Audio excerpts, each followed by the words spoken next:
My name is Christine Brown. I'm a professor and deputy director in the T-cell Therapeutics Research Laboratories at City of Hope in Duarte, California.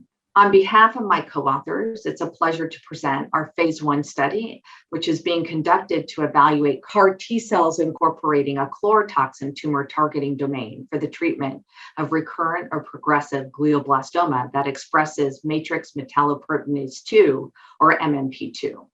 Glioblastoma is the most common malignant brain tumor and is known to be highly aggressive with substantial inter and intratumoral heterogeneity. The 5-year survival rate of patients diagnosed with glioblastoma is approximately only 5%, and median overall survival following recurrence is just 5 to 8 months. Currently, no standard of care therapies are established for recurrent glioblastoma, and more effective therapies are greatly needed. Glioma targeting CAR T cells have shown anti-tumor bioactivity in ongoing clinical trials, but response rates are limited due to the challenge of tumor heterogeneity.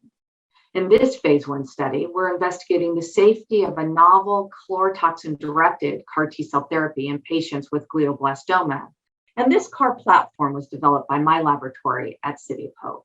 Chlorotoxin CAR T cell therapy uses a novel tumor recognition domain, the chlorotoxin peptide, that identifies and binds to a multi-receptor complex comprising MMP2 that is expressed by glioblastoma cells.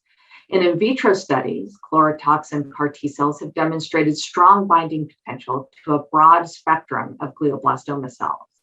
Moreover, preclinical studies suggest that chlorotoxin CAR therapy is potentially safe, showing negligible killing of normal human cell lines, no adverse effects following either regional or systemic administration in mice, and no off-target recognition of normal human or murine cells. We have also shown that chlorotoxin T cells mediate potent in vivo anti-tumor activity.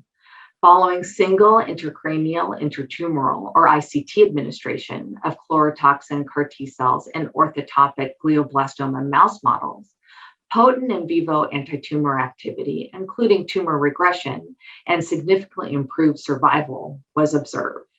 Based on this promising preclinical data, we've initiated a first-in-human phase 1 study. This is a single center feasibility safety study to evaluate adoptive transfer of chlorotoxin CAR T cells for the treatment of patients with MMP2 positive recurrent or progressive glioblastoma. The primary endpoint of safety is assessed by evaluating dose-limiting toxicities, cytokine release syndrome, and all other toxicities. We will also determine the maximum tolerated dose and recommended phase 2 dosing plan. This study will enroll patients with relapsed grade 4 glioblastoma that are 18 years old and above, with a Karnofsky performance status of at least 60% and MMP2 expression in at least 20% of the malignant cells. Patients undergo leukapheresis for CAR T cell manufacturing prior to treatment.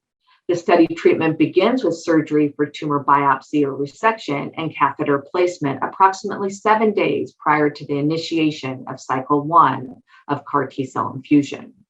Patients are treated on one of 2 treatment arms, arm 1 with ICT delivery of the therapeutic cells, and arm 2 with dual delivery, where the cells are delivered ICT and intracerebral ventricularly, or ICV. Following a preliminary safety lead-in, in which patients are treated arm 1 and receive chlorotoxin CAR T cells through the ICT catheter only, patients will then be treated on arm 2, in which CAR T cells are administered both ICT and ICV via dual delivery, and dose escalation will proceed as shown in the table.